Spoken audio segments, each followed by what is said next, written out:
Posibleng maharap sa kaso administratibo ang dalawang driver ng tren at dalawang iba pang tauhan ng MRT. Lumabas kasi sa investigasyon ng Department of Transportation and Communications o DOTC na human error ang dahilan ng aksidente sa MRT noong nakaraang linggo na ikinasugat ng mahigit 30. May report si June Veneracion. Human error o pagkakamali ng operator at mga taga-control center ang nakitang dahilan sa pagkakadiskaril ng tren ng MRT-3. Nagkamali raw ang driver ng tumulak na tren sa pagkabit ng coupler na dudugtong dapat sa nasirang tren. Ang nagkamali raw ang driver ng tumulong na tren na si Hygen Villacarlos. Ang mali naman ng driver ng itinulak na tren na si James Duque, hindi raw siya tumulong sa coupling procedure.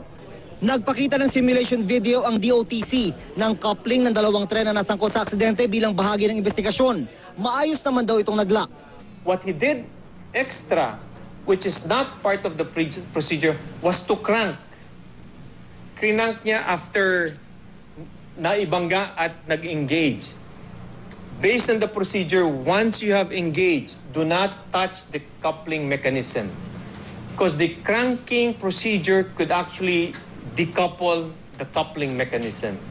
Ang mali naman daw ng mga taga-control center, hindi nito natukoy kung saan eksaktong bahagi ng riles ang dalawang tren. Kaya imbis daw na ipahila pabalik sa mas malapit na Magallanes Station ang nasirang tren, inutos ito na itulak ang nasirang tren sa mas malayong EDSA Taft Station. But clearly, there is a policy that train with failure must be brought to the nearest station platform for passengers evacuation. Clearly, the nearest station then was Magallanes. So, in hindsight, what should have been done was to pull the train back into the Magallanes station. Nang simula ng hauling procedure o pagtulak sa nagkaaberyang tren, lumabas naman sa 15 km per hour na speed limit kapag nasa rescue mode. Lumabas sa analysis sa black box ng tren na umabot pa sa halos 40 km per hour ang takbo ng tumutulak na tren. Based on the black box reading of the train, of the assisting train, that yung distressed train is de-energized. So wala siyang recording, black box not working, completely out of power.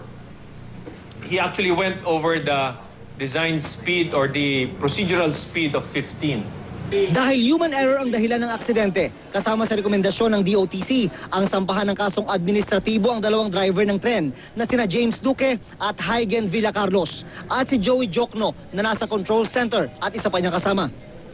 Naging aral sa DOTC ang aksidente kaya may mga pagbabago sa kanilang patakaran. Kapag may nasirang tren, dapat i-evacuate lahat ng mga pasahero bago simulan ng hauling procedure. Di gaya ng nangyari noong nakarang Miyerkules, kaya marami ang nasaktan. Simula bukas, ipapatupad na rin ang 40 km per hour na speed limit sa MRT Line 3 mula sa kasalukuyang 50 km per hour.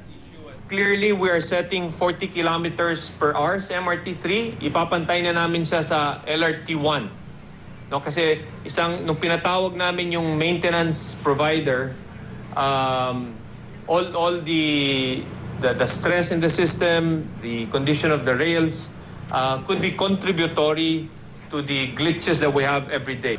Pero meron namang mga gusto na mag-resign na si Abaya dahil sa aksidente. Sagot ni Abaya, isang text lang daw ng Pangulong Noynoy Aquino, aalis na siya sa pwesto. June Veneracion, GMA News.